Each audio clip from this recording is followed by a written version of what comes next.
he will talk about what's going on in Russia, put it in perspective, and that perspective is inconsistent with the common wisdom which is often voiced here by great experts.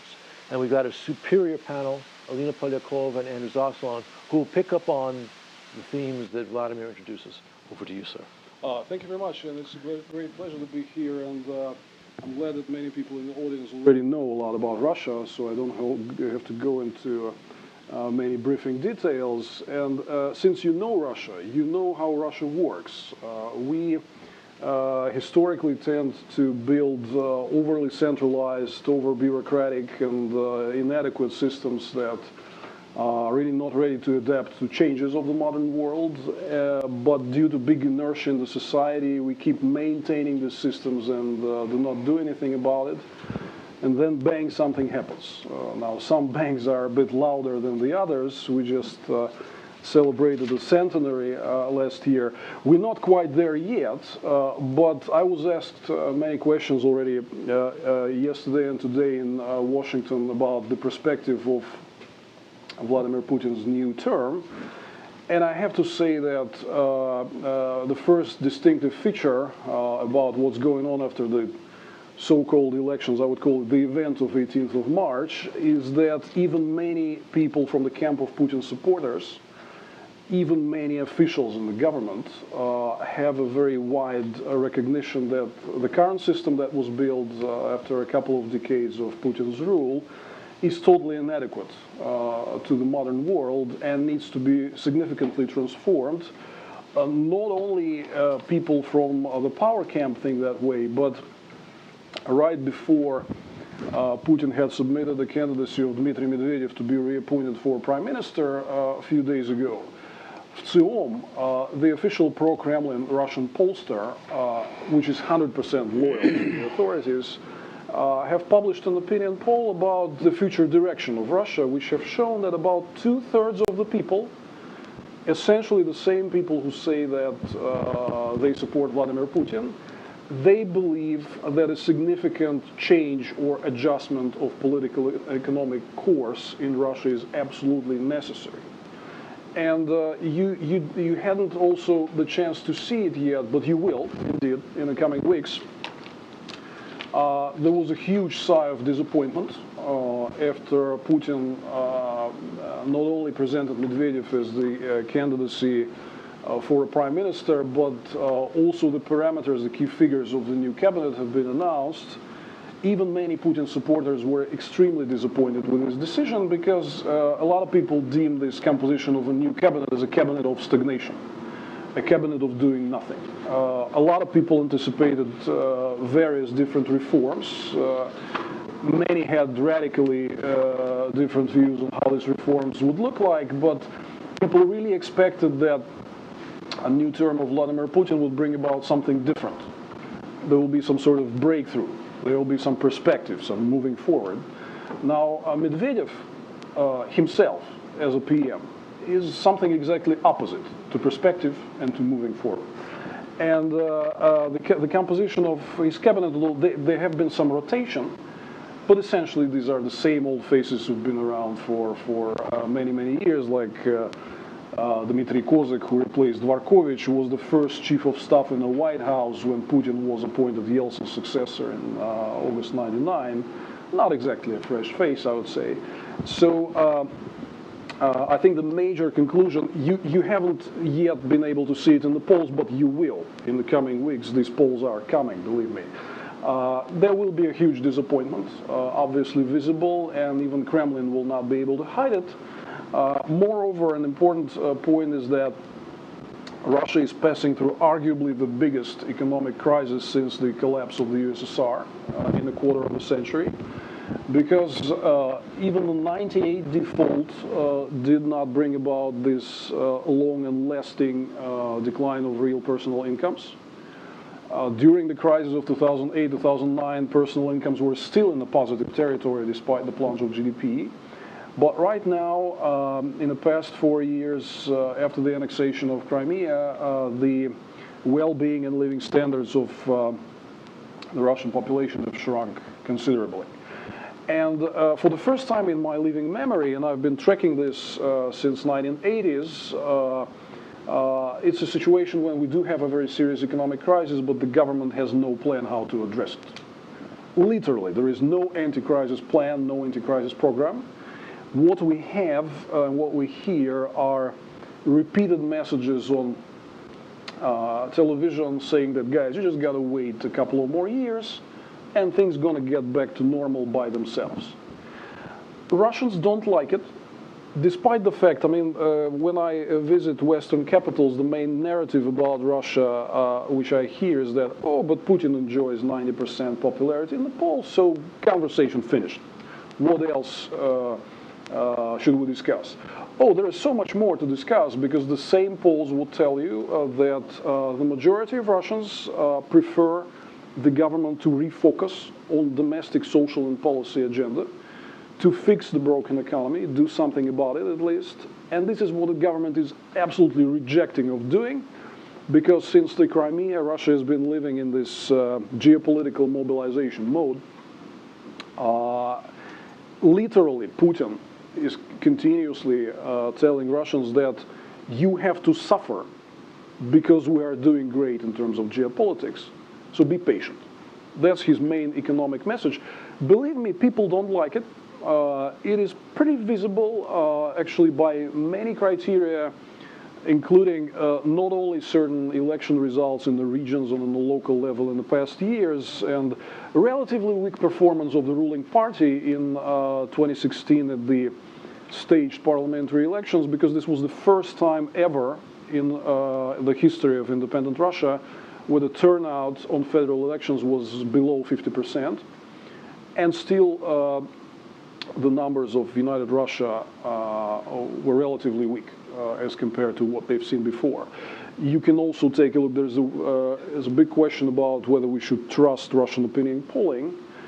But if we refer to Putin's popularity, I have to say that the same pollsters basically give numbers that tell that people are very disappointed with lack of action on economic issues. Fixing the well-being is the main concern. As opposed to that, foreign policy and geopolitics, which are generally supported by the Russians, no illusion about that. But also they are, like, you know, on the bottom of the third tier in this hit parade of problems that that matter to Russians. On top you have growing prices, declining living standards, low wages, low pensions. Foreign policy is maybe number 28, 30 on the list of concerns that people worry about. Again, even the FCOM pollster numbers will tell you that people really do not pay attention anymore to events around Ukraine and Syria. A healthy 70% will tell you that they do not watch and follow this closely and are not really interested. With Syria, as a matter of fact, Putin was never able to pick up this interest. It rarely broke above 25%. So we really have a huge gap between the authorities and the population. Authorities are focused most of the time on their geopolitical games, and the population think, yeah, you're doing great at the international stage, but this is not something we want you to do. We want you to refocus on something else, and the government refuses. And the situation is not getting any better. I'm sure Anders Osland will also pick up on that, but you will hear a lot that Russian economy is out of the woods, that we're back to economic growth. My big question is, where is it growth coming from? What are the factors? And is it structural reforms and unbundling the state-controlled strategic sectors and increasing the productivity? No, nobody's going to do that. Is it a massive inflow of foreign direct investment? Well, it's just not happening, and we were not able to reverse the trend of outflow of capital and capital flight since 2008. Just a couple of days ago, Russian Central Bank had published the first estimates of the results of the first quarter, and the economic growth is sluggish and it's below expectations, so we probably won't be able to reach 1.7% this year that was initially projected. And the growth is nowhere to come from. People have been putting high expectations in picking up of the oil prices, but I have to say that I always remind the commentators about the experience of 2013. 2013 was the last year when we didn't have war, we didn't have sanctions, and when Urals oil cost an average $107 per barrel in average in 2013. And we had GDP just above 1% growth. We had fixed investment in negative territory, and we had industrial output in negative territory as well, but in the later years they were recalculated. The official number is now plus 0.4%, which is well within the statistical margin of error. So the 2013 was a big illustration that the system is pretty inadequate, cannot deliver growth, because it's been hijacked and privatized by a number of very ineffective state monopolies that actually invest money in something that becomes sunk capital, big pipelines, dams, bridges, stadiums, which are later not in use and do not generate any value. So it's fixed investment on paper, but the growth is not generated. And the same monopolistic environment serves as a very high barrier, both to development of small and medium-sized businesses, to private entrepreneurship, and to foreign investment. One of the catastrophic figures that we demonstrate in the recent report that we published together with Ilya Yashin, Putin Results 2018, is that the share of income from entrepreneurial activity of all the income of Russians was about 16% back in 2000. It's less than 8% now. So we actually build a paternalistic economy of redistribution rather than an economy that encourages private initiative, investment, innovation, and increased productivity. Again, 2013 made this all pretty visible, so we're still there, but it's very much complicated by the sanctions, falling oil prices, and continuing build-up of ineffectiveness and takeover of private businesses. We just had many recent examples, like, again, Gazprom Bank has taken over the Mail.ru Group, Novorossiysk port, and actually when people discuss it, it's not just Novorossiysk port, but it's a joint stock company which also controls Primorsk oil terminal, which altogether export the bulk of Russian oil through Black and Baltic Seas, is about to be taken over by state companies. In February, a major retailer, Magnit, was taken over by VTB. So all these, cancer cells of government bureaucracy are right now in the retail sector, in the telecom sector, in IT sector, and so on. So what else is left, right? So economic perspective doesn't look too good, and Russians do not have much information about it, because on TV they continue to talk about Ukraine, Syria, Trump, whatever. But they know it. They know that there is a problem. They know because of their pockets. And because one of I live in the standard residential neighborhood in Moscow, and I go to the grocery store every day. And one of the features of the recent years has been you can always meet babushkas who are looking at different goods and are openly complaining about the prices. Like every evening you see that, right? Something that really did not happen before. Now, on the macro side, I have to say that not only we have not been able to break through from a lost decade since the fall of 2008 for almost 10 years now, we didn't grow. Essentially, we didn't grow. There might have been some nominal increase of the GDP, but it's not really visible. And we don't have any perspective for the growth to resume. The system is pretty inadequate and obviously cannot deliver improved living standards anymore. So the inadequacy of the system is understood by pretty much everybody, including a lot of people surrounding Vladimir Putin. But now we have a problem of too much power centered around this particular figure, who is fine. I mean, he thinks of himself as a great leader who brought Russia back from its knees and onto the world stage. Again, this is all crap, but this is what he thinks, right? And essentially, he's not interested into refocusing on affairs of his own country. He's bored by that. That was pretty visible during the recent events, and coming back to the so-called election of 18th of March, that was pretty visible right after this election of how strong is the gap between the authorities and the people of Russia, because we had certain tragic events like the fire in Kemerovo where dozens of children have died, and Putin actually hesitated to come. There was a lot of, thinking and deciding whether he should go, whether he would go, and he went very shortly and just did a photo op and some meeting with officials and left. And you know, Kemerovo, I was born in Kemerovo. Didn't live there for a long time, but I'm pretty aware of the situation out there. And this was one of the most loyal regions. People were really strongly supporting this system, this government, and so on. And like an angry crowd of a few thousand people went without any permission to the central square of the city demanding answers from the authorities, and what they got were accusations of being American spies who are specifically rocking the boat politically, right? Not only this, you have continuous garbage riots against dumping the garbage in the Moscow region in dozens of cities. You have strong protests in Yekaterinburg against abolishing direct mayoral elections, which would effectively oust a very popular mayor, Evgeny Roizman. So many issues will illustrate that authorities and Putin, they live one life on one planet, and the rest of the Russian population lives on a different planet.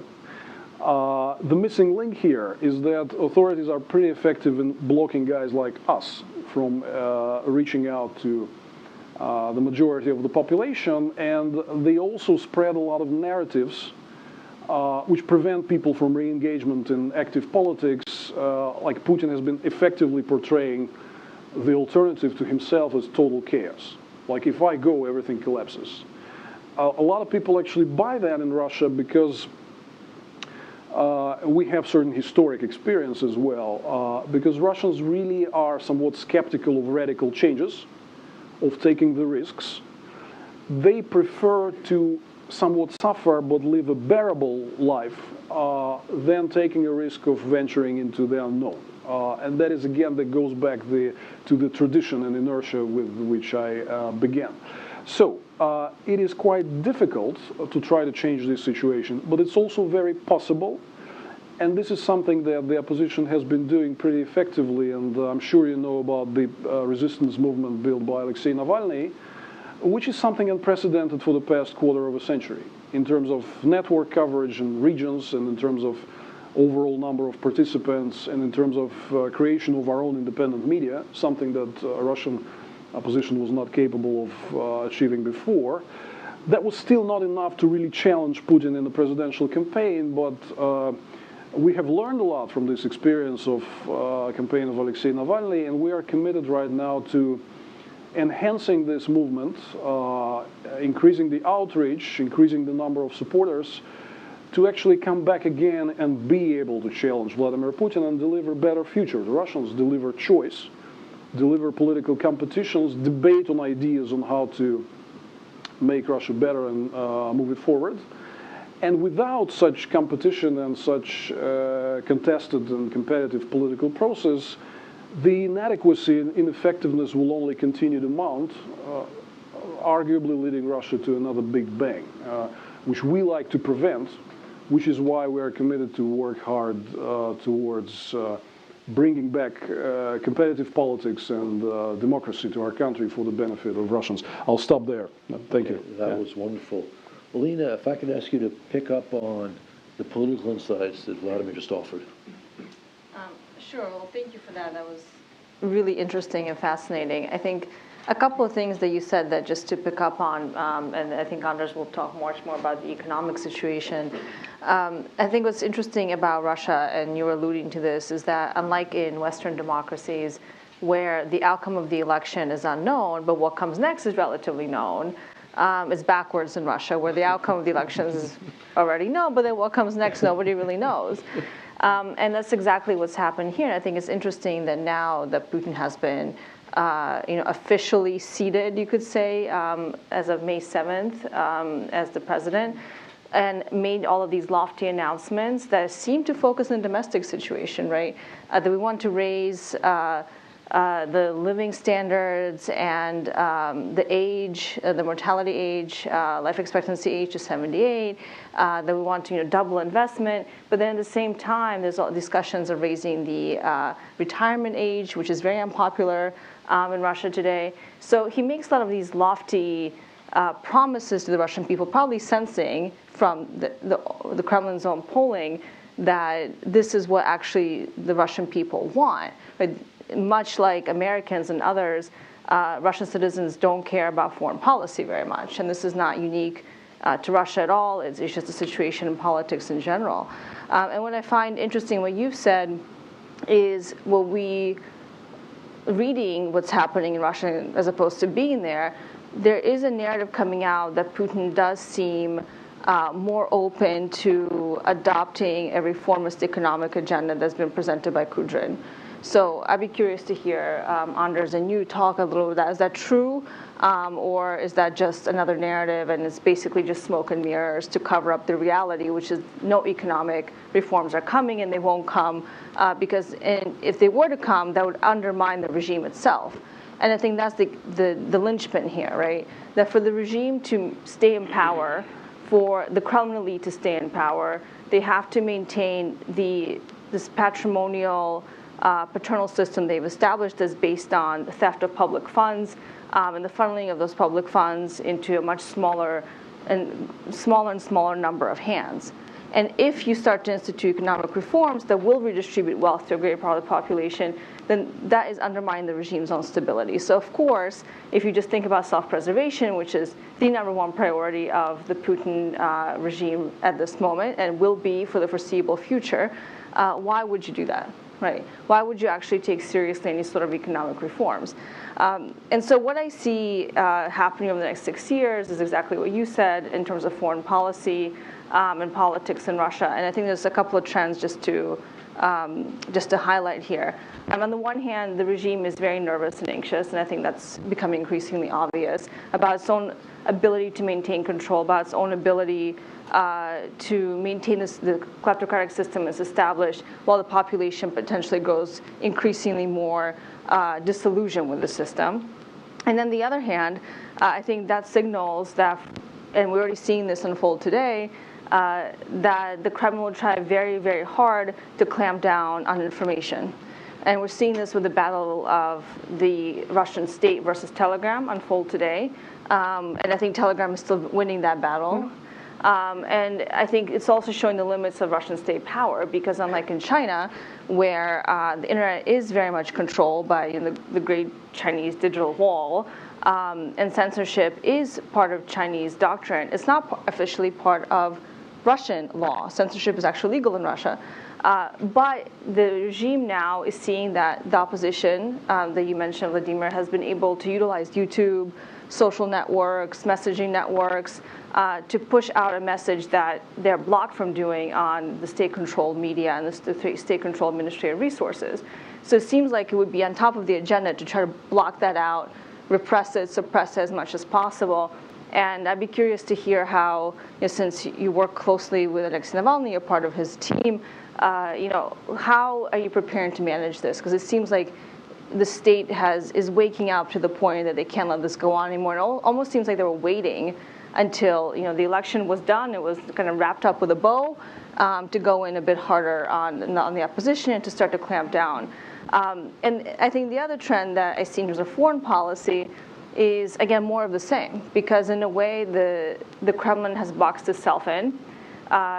There was a social contract, unspoken social contract at one point between the state and the Russian people that, you give up some political rights, but you'll have some economic growth. And I think that was primarily driven by oil prices at the early Putin's first and second term.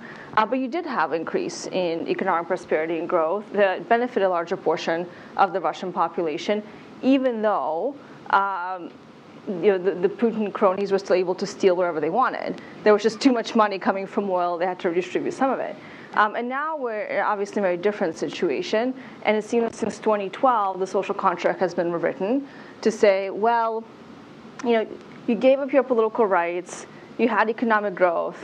Well, now we don't have economic growth anymore, but look, Russia's great again, right? So now the social contract is, foreign policy, Russia's returns, quote unquote, as a great power, but the Russian people have to pay for this, as you were saying. So the question is, how long will this be sustainable? But it seems like that is the only way forward, because if the regime is existentially incapable and unwilling, because it will mean its own destruction, in actually instituting real reforms, and they're certainly not going to return any sort of political rights, then the question is, how long can they sustain this very assertive, very aggressive foreign policy, given dwindling resources, given growing disillusionment, while at the same time remaining in power.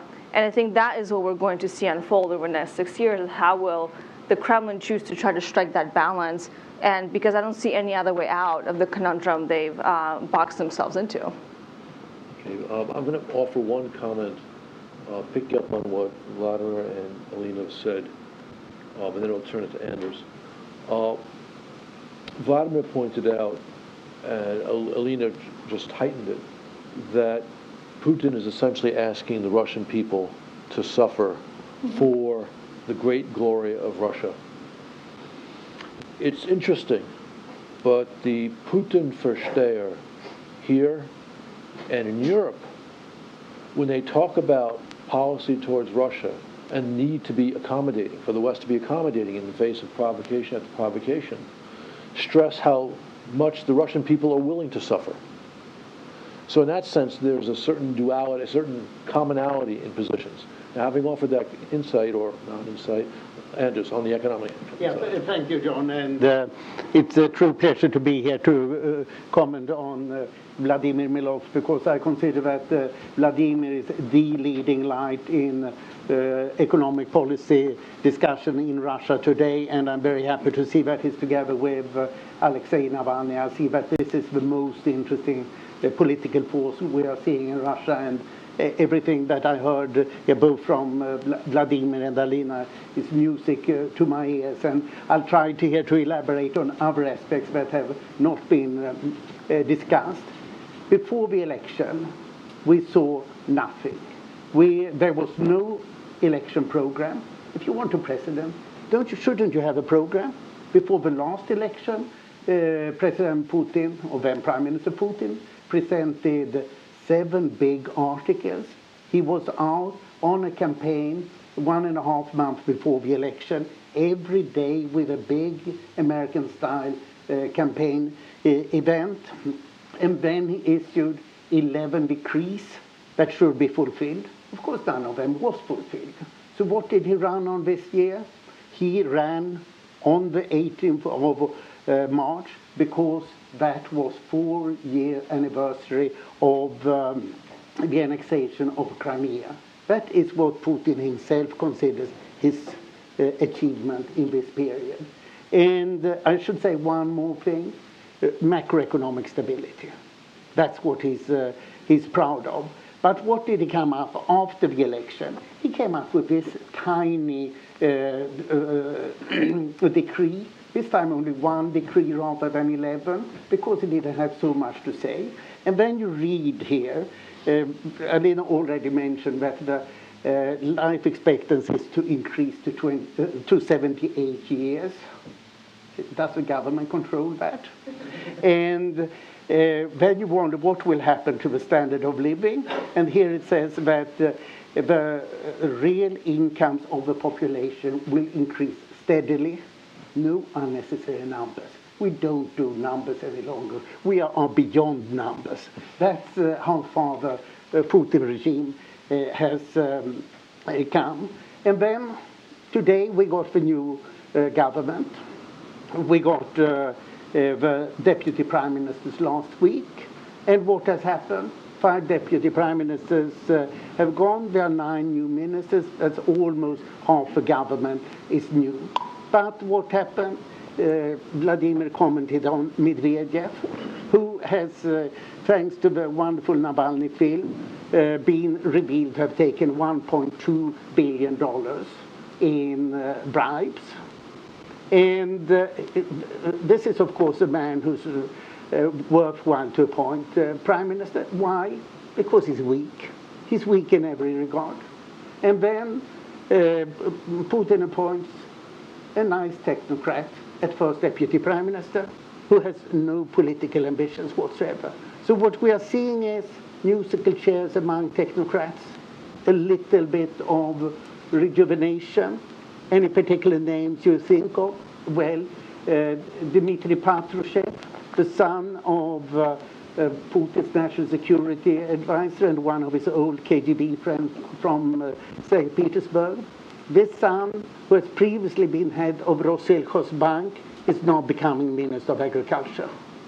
Both jobs considered very good if you want to have some extra earnings on the side. So this is going nowhere. So what we can say for sure that both Vladimir and Lina said there will be no reforms. And why? Well, because Russia is a kleptocracy.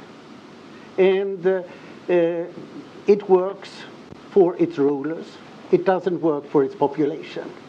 And in the last 4 years, Russia's real disposable income has fallen by 17%. They are increasing this year, but we'll see for how long. And Putin's legacy economically was 9 years of 7% economic growth on average. And then now we have seen 9 years of an average of 1% growth a year. Why keep such a precedent?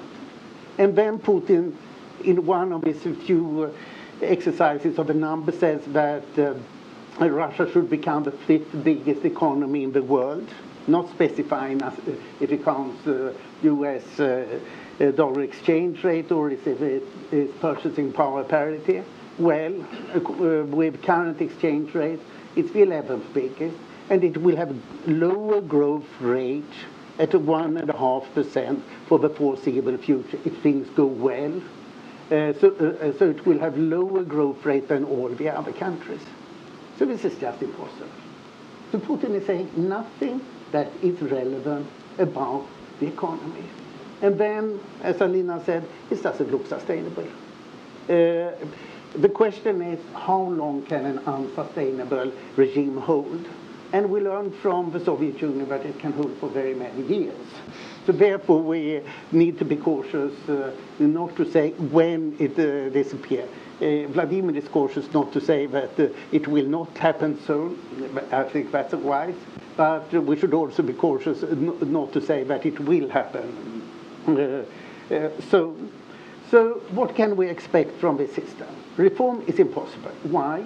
Because this is a kleptocracy. This is a regime where the top people, and here I'm talking about a relative small number of people, are taking out of the state. I'm not saying necessarily saying stealing, because often they do this in a legal fashion. Something in the order of $10 to $20 billion a year. It might be more. And then they are taking this money out of the country. So what happens? Russia has a steady capital flight of $30 to $40 billion a year, about 3% of GDP. And what do foreigners when they see this? They don't invest. So Russia has big, good savings, and it has very little investment. And this is one of the reasons why the economy won't grow. So the investment ratio is normally just under 20%. It should be up close to 30% given its level of economic development and given the need for infrastructure investment. And then you say, but what about innovation?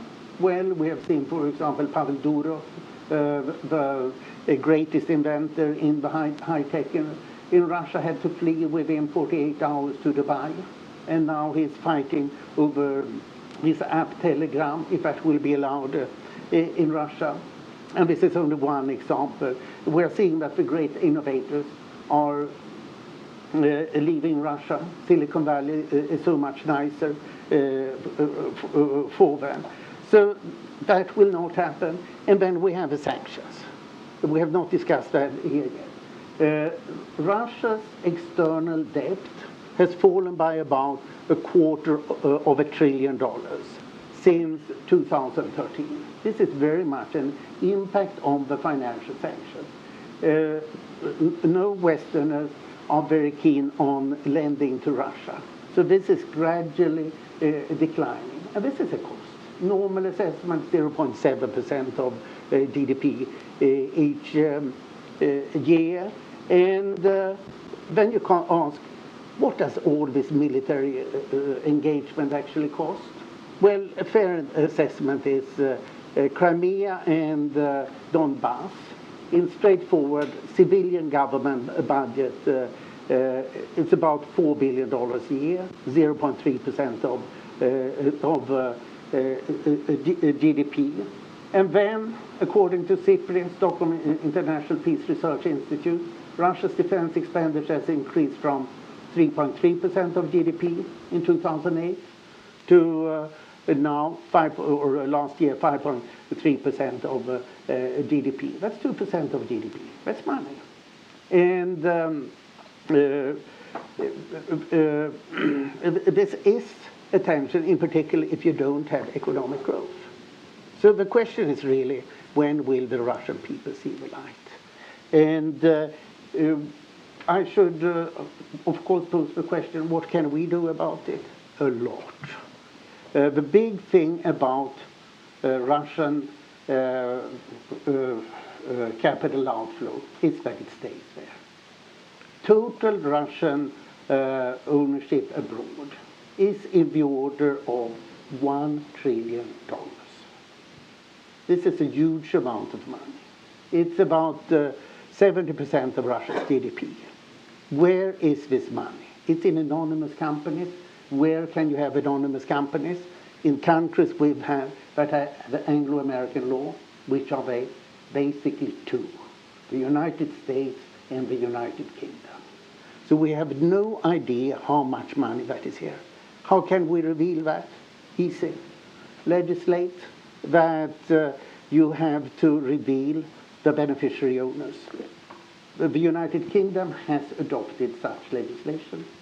The European Union has issued a directive in May 2015 ordering all European countries within a bit more than 2 years to have a legislation causing all beneficiary owners to be revealed. The British Parliament last week adopted legislation for all British overseas territories, including Cayman Islands and the British Virgin Islands, but they have to do it until 2020. Right now, we are seeing a substantial discussion about this on the Hill. And my hope is that this will be done here, because there's a lot of things to detect. Yesterday, the German newspapers revealed that Arkady Rotenberg actually owns real estate of $1 billion in Germany. That was in hidden companies.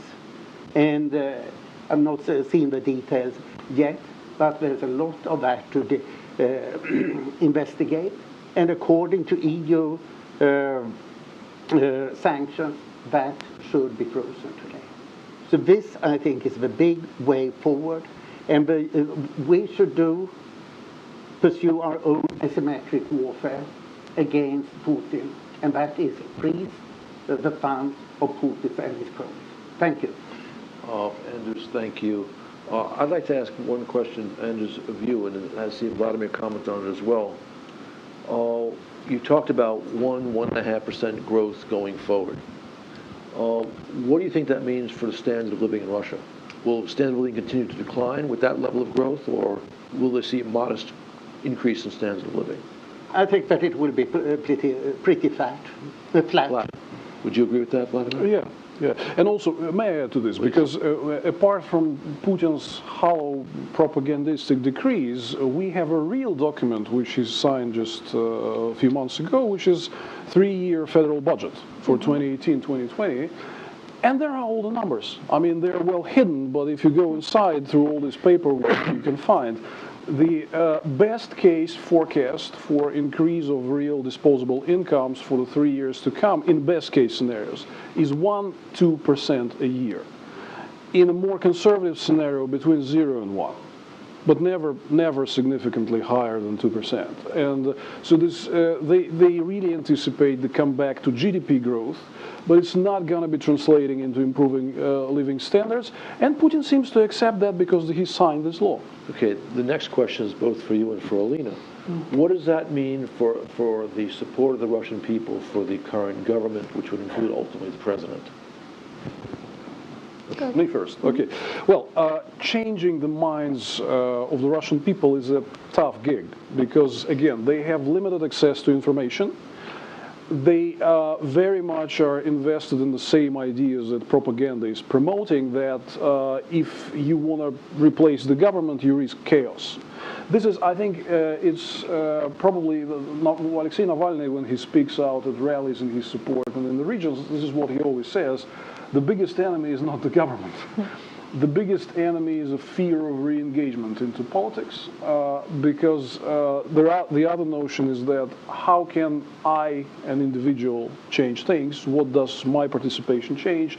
The second thing is, which I mentioned obviously, is that people risk to do not want to take a risk to venture into the unknown, and they prefer not a perfect stability, but at least some stability, right?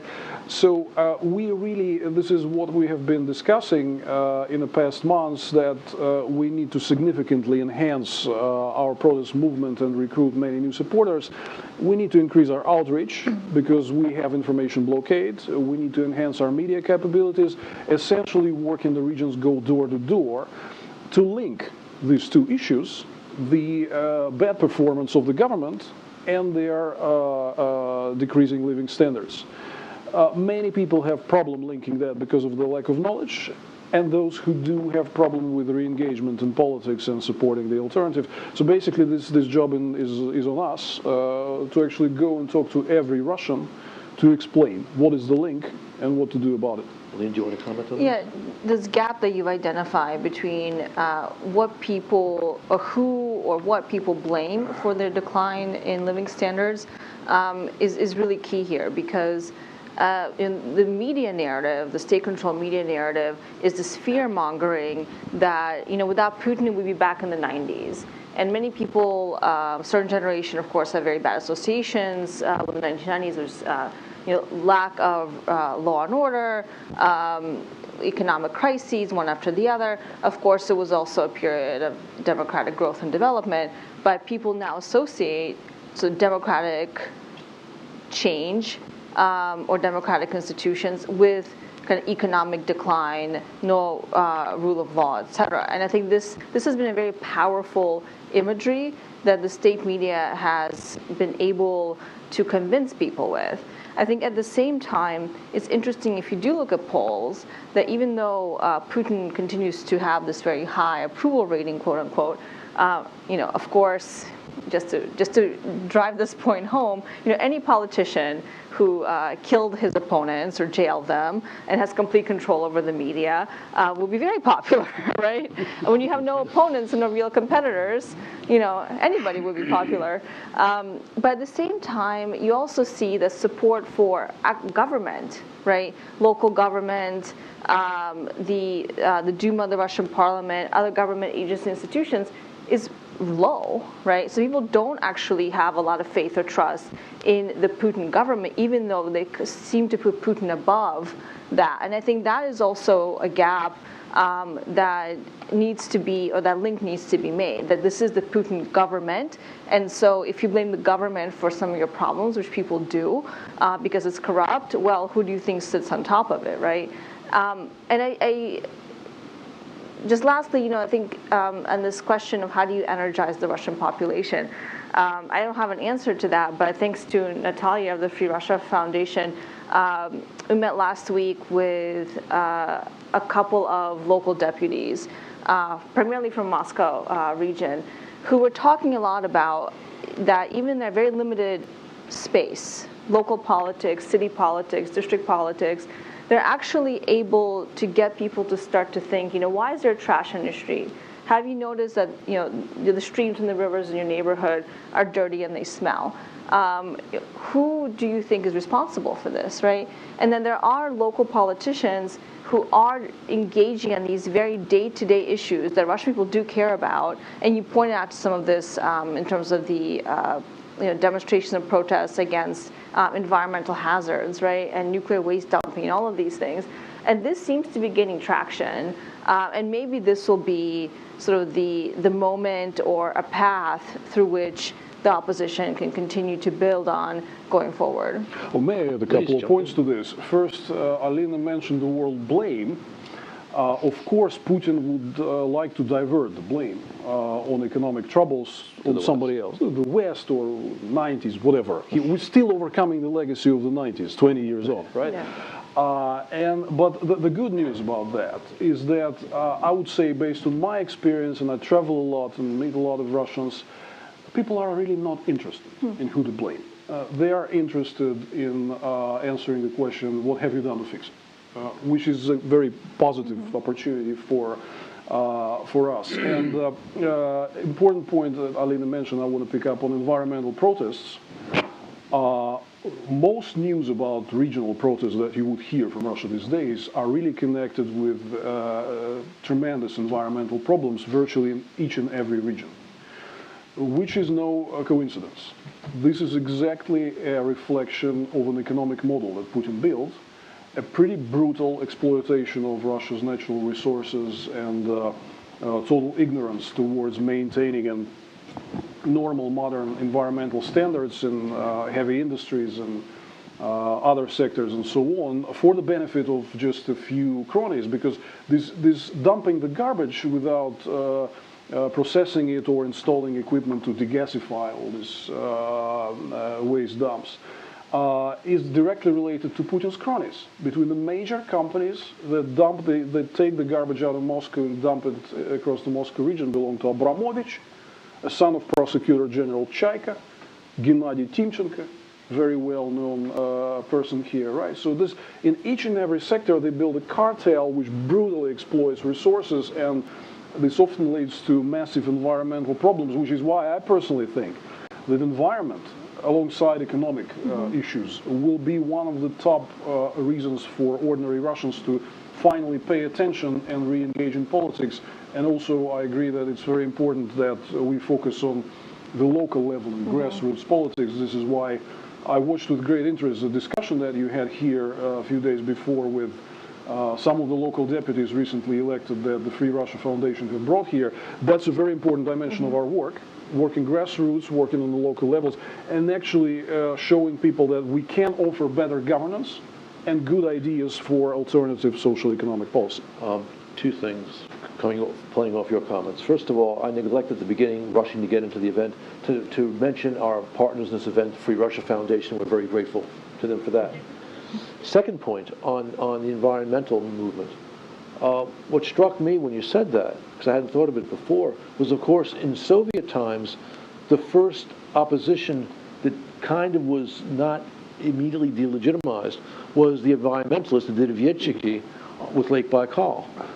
So there's a pattern here we're seeing. Okay, audience questions. Please. And please identify yourself. Speak up, please. We can't hear you. Oh, here.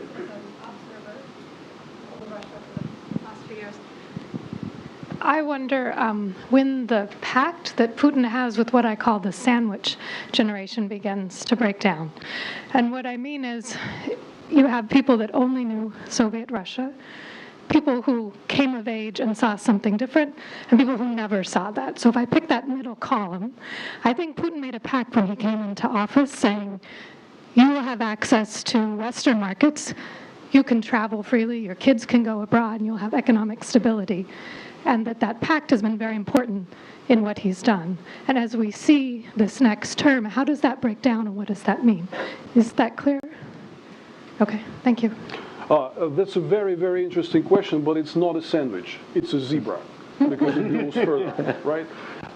And look, there's this problem because my generation, which saw the Soviet Union and would not buy fairy tales about how great it was, which also saw the 90s, and a lot of us actually, made our career in the 90s and achieved some success in the 90s. We also do not buy the story how terrible it was. It was barely any different from today in a lot of aspects. There is this younger generation really which came about as a grown-ups after Putin came to power.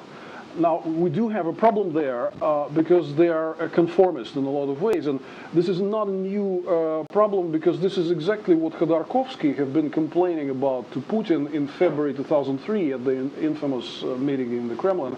He was saying, look, that there is an opinion poll among youth which shows that majority of them want to work in the big bureaucratic structures. They don't want to start a business, do not want to take risks, but they want to sit on some warm chair and enjoy the controlling the cash flow, right? But if you take a look at the past year's protests arranged by Alexei Navalny, you would see a next generation, a lot of really younger people coming in who are very angry because they don't see any perspective for themselves. Because we have a replica of the old Soviet joke, when a father and son talk, and father asks his son, who do you want to be when you grow up? And the son says, I want to be a general. And the father answers, well, sonny, there is a problem because the general has his own son. So this is a short description of the system that we have today. It's basically an apartheid system, where we have a limited number of cronies and rulers who enjoy everything. And more than 80% of Russians receive official salary below $1,000 a month.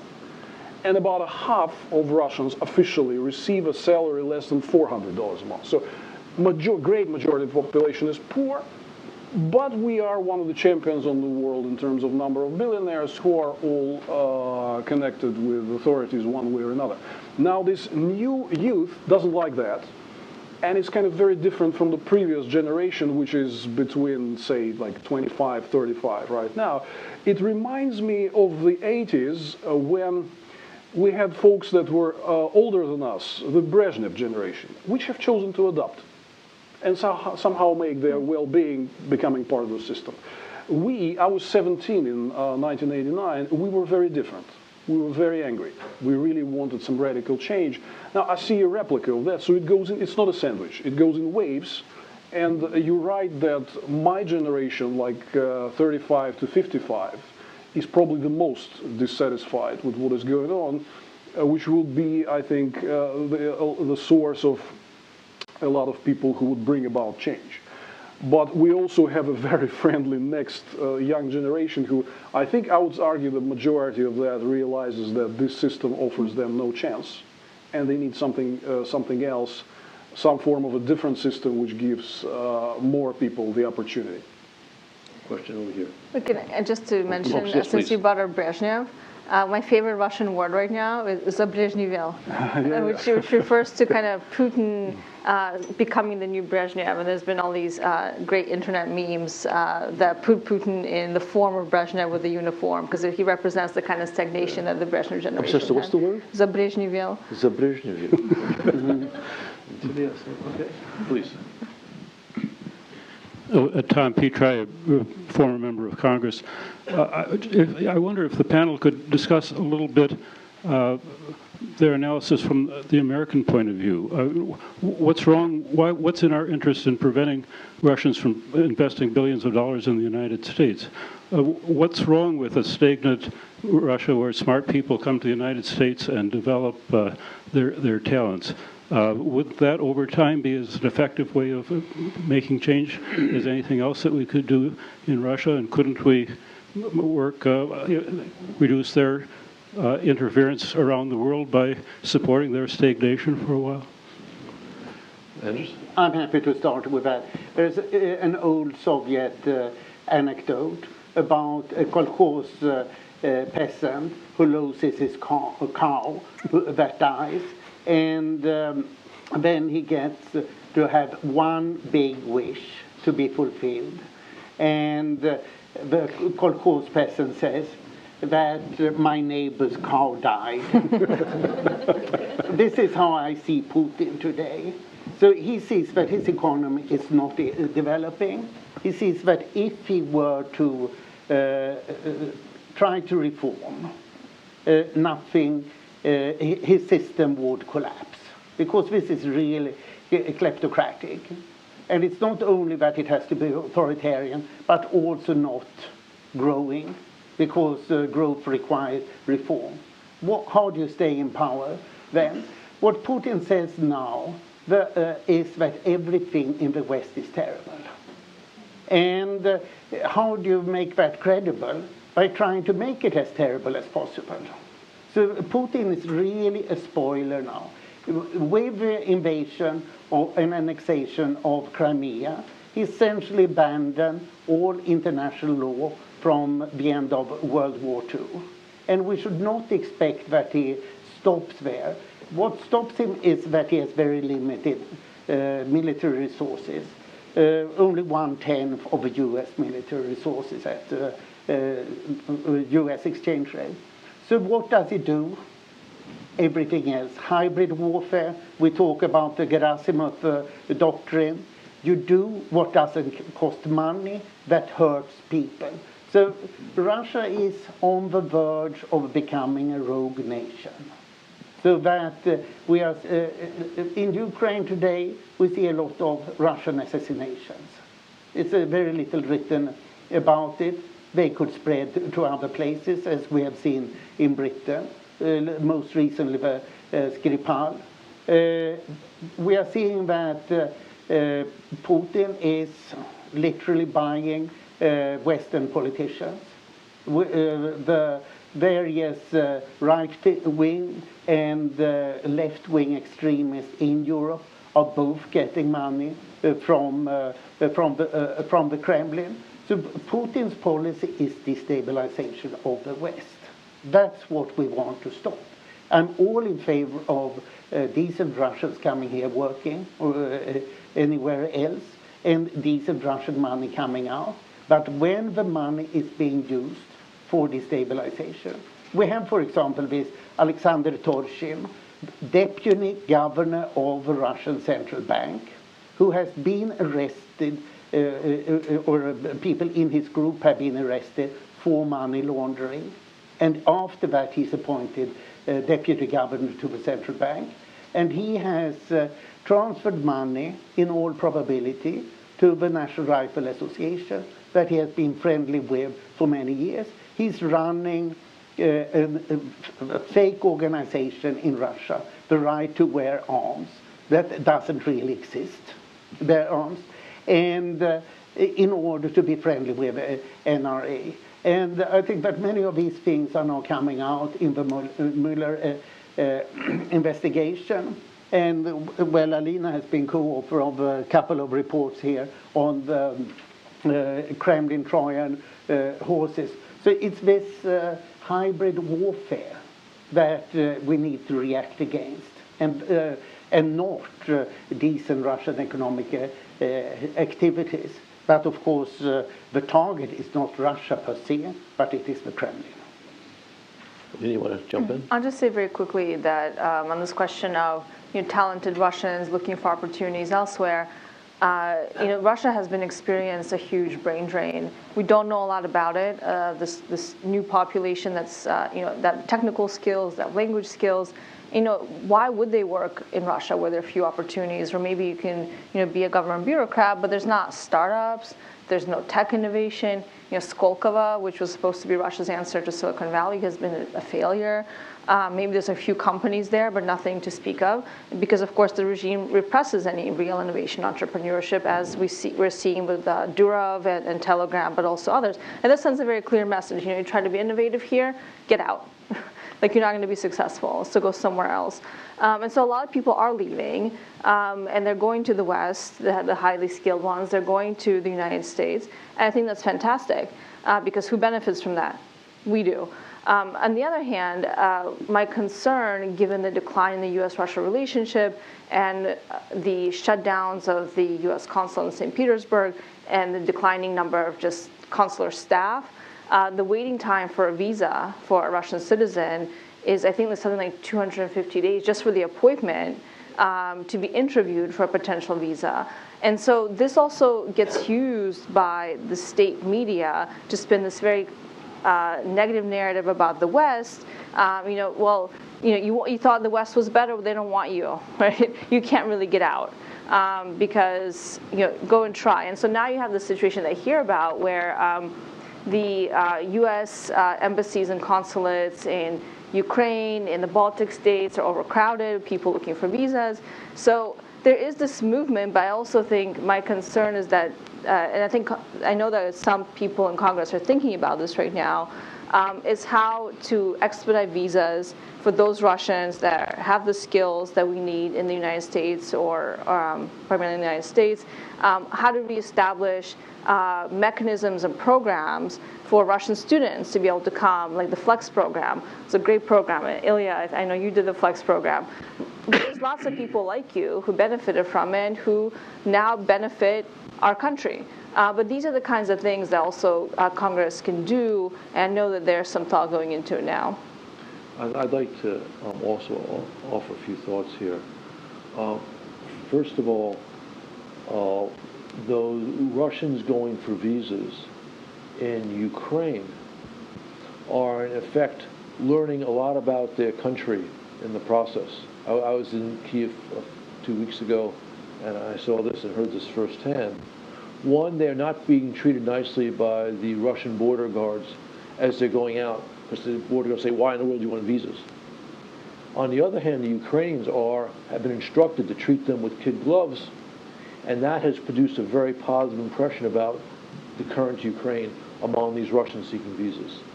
So this is interesting, and this insight will move back into Russia in ways that are very beneficial, including for the politics of your group.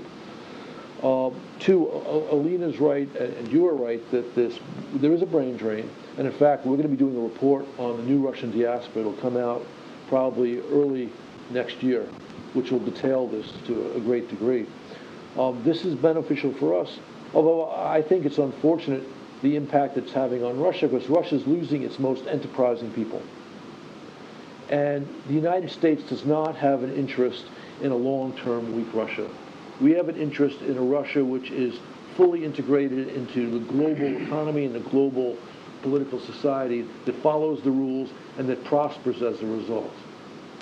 It's a great, well, it's not a great mystery, but it's an important question why a country which produced so many Nobel laureates in science and math has not produced scores of high-tech firms.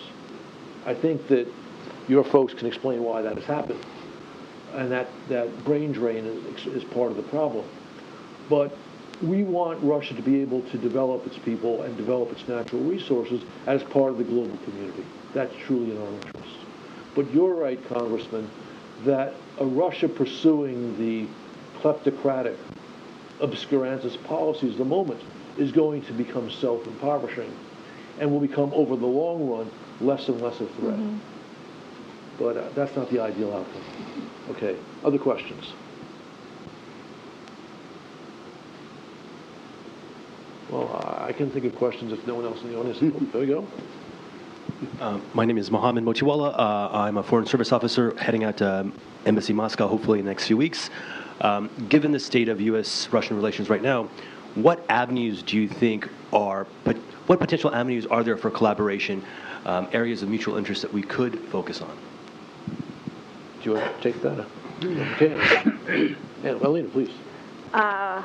They're very small opportunities right now. I think all these conversations we've been having about the state of the U.S.-Russia relationship, there seems to be a consensus that things will likely get much worse before they get better, just in terms of U.S.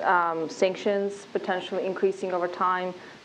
There's been some reporting, I think just yesterday, that the White House is considering INF-related sanctions on Russia now.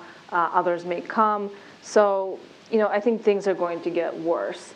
There's been a lot of conversations, of course, about arms control as being a potential area of cooperation. Military-to-military relationships, which I fall a little bit obviously outside of State Department, but also that the NDAA, the one that passed most recently last year, actually prohibits any military-to-military cooperation at a certain level. So that's difficult to get around. I don't think that's going to change. So my comment on this is I do think there's a lot more we can do on cultural people-to-people relations. And I will say that the Russian government has shut down a lot of these programs, that there's, I guess people are discouraged, you could say, from applying to them. But nonetheless, I think it would be wonderful if every time the US government announced sanctions against the Kremlin elite and the Kremlin cronies, that we also announce new funding for a new program or an existing program that will expedite visas for young Russians that want to come to the United States to go to school or to go to universities to study or to work here. I think that would be absolutely fantastic, and I hope Congress is also thinking about that. If I may add to that, I do not believe in the perspective of any meaningful cooperation between the United States and Russia until Putin is in power, for a number of very simple reasons. First, Putin became deeply suspicious over a couple of decades in power that the United States is out there to overthrow his government. This is where the conflict comes from, and I think it will be really hard to convince him otherwise. He's really too old to change. He's been in power too long to change his opinion. And instead, what they are offering right now, and this is why I heard it many times from Putin's folks talking to Americans, why don't you build relations with Saudi Arabia based on values? Which is translated into English as accept us as a dictatorship and just deal with us because you do it with the others, right? And they will keep pushing this agenda, and I'm pretty sure the United States will hardly accept it. Maybe your current president is thinking about it, but I think the United States as a nation would hardly accept this concept, and Putin is not ready to offer anything else, because if he's not accepted and institutionalized as a dictatorship that the US is fine with, then there's this fundamental fear which is coming up that they are there to overthrow him, which will prevent any meaningful cooperation. So I think it will be sporadic, only in international security areas where they are forced to cooperate just for the sake of guaranteeing peace and preventing major wars and stuff like that. Anderson? I worked in Moscow as a Swedish diplomat 1984 to 87. John worked as a US embassy at the time. And I saw a lot of Russians at the time.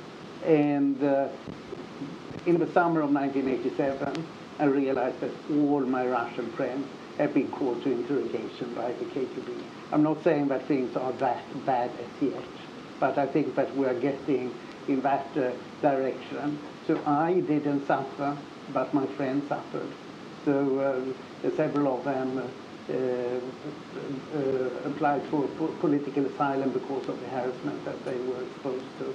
So I think that we are getting back to very bad days. And on the economic side, first you have a sanction risk now for the Western companies. When you have a sanction risk, you also have a credit risk, which means that Russian credit is much more costly.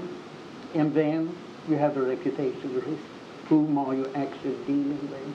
When you have a sanction regime, you tend to get an increase in criminalization of economy, as we saw in Iraq under Saddam Hussein, or in Serbia under Milosevic. We are seeing the same thing in Russia now. So it's also difficult for Russian businessmen. With Putin's de-authorization policy since 2014, and with the Western sanction policy from about the same time. So Russian businessmen have to choose effectively, are they in the West or are they not? And I thought it was quite unfortunate with Viktor Vekselberg, who's, so to say, the ideal person, big businessman, to have a foot in both worlds, that he was sanctioned, because it's very difficult now to be in both worlds, to be cautious. Okay, we have time for one more question. And there was this gentleman as well. Sorry? Okay. This gentleman. Thank you. My name is Jonella Cholan, and I'm an intern at SIPA. My question relates with this concept of a new Cold War that we are reading about either in academia or in various mass media. And I'm curious about your thoughts. Are we in a new Cold War, or how this new Cold War is different from the classical one? Thank you. Okay, actually, a question here, and then we'll have Bill, you had a question? Bill Courtney, Rand Corporation. To what extent do Russian elites see that Russian foreign policy has an impact on their economic situation? Do you want to start with that, maybe? You want to start? No, with Bill's question. First, again, because foreign policy attracts so little attention in Russia, it's really, and the official propaganda and the TV, they generally do not talk much about economics. So like I ran a weekly economic show on Navalny Live YouTube channel, and we constantly discuss what is the new statistics released by Rosstat, what are the new growth figures suggested by Ministry of Economy and Central Bank, how much is there still in the Reserve Fund and National Welfare Fund. We discuss this on a weekly basis, but the government TV doesn't talk about that at all. You are not able to switch it off and hear the basic economic data. They talk about Ukraine, they talk about Syria, they talk about the United States and stuff like that, right? So they don't get much information about the status of the economy, and really it's a blank sheet of paper, and it's a big opportunity for us to talk and convince people that there is a link, because they lack some basic knowledge about how economy works and what is the source of trouble in general, and so on. So I have to say that the level of knowledge and understanding is generally very little. And of course, this goes to the link with Putin's international politics, because they just cannot really understand why is it happening. The simple explanation is that because the price of oil has fallen. But beyond that, I mean, there is very little public awareness generally among Russians. So it's not only a question of providing that link between foreign policy and the dire economic situation, but generally it's a question of explaining how the economy works and what are the shortcomings. Vladimir, sorry, but I think Bill's question was about the elite, right? It was whether the elites see their fortunes falling. Because I think that's an interesting question. Elites perfectly understand that, and they privately keep complaining. But they are so weak against Putin's personal superpower, and they are being so much watched by the FSB 24/7. And some of them even get arrested for saying bad things about Putin in private, which is, I'd say, a very credible story about the reason for the Republic of Komi Governor Geyser being arrested, because his adversaries reported to Putin. He gave him a transcript of a tape when Geyser with some of his associates have been blaming Putin for the situation in the country. They're very afraid. They are very afraid, and they can't do anything about it because Putin's political supremacy in the system is so high. Then it goes back to the same question: what can I alone do about it? I need to build a network to plot against Putin to change the policy, but I can't do that because there's FSB behind my back. And I will not survive a few minutes if I try to do that. So if the question is about the elites, it's that. And on the Cold War, look, I'm a practical politician, and actually I hate this thing when academics invent labels and then start to argue between themselves whether we fit into this label or not. So my speech today was more focused on trying to describe reality on the ground, however you name it. That includes foreign policy, because like we do have elements of similarity with the Cold War.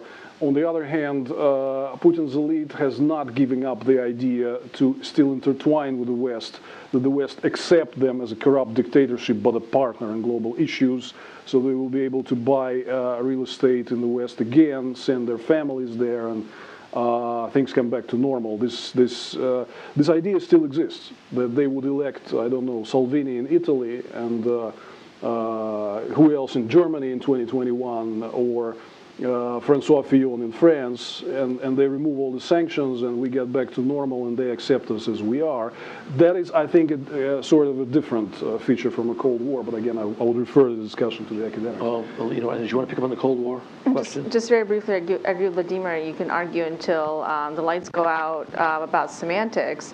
I think the reality is that the U.S. and Russia are at a very low point in the relationship.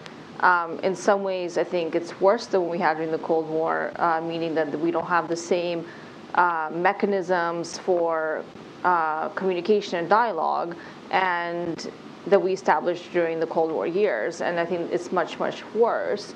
And the system is different in Russia in the sense that, you know, there was at least the Politburo during the Soviet days that made decisions. We don't know exactly how, but more or less collectively, right? And there were, you know, internal politics. But now there's been this consolidation of personal power around one person who maintains that power by being the sole decision maker. I think this is very dangerous for another reason. So there's other reasons you could say, you know, what's different, what's not. I think it's better to just describe reality as it is.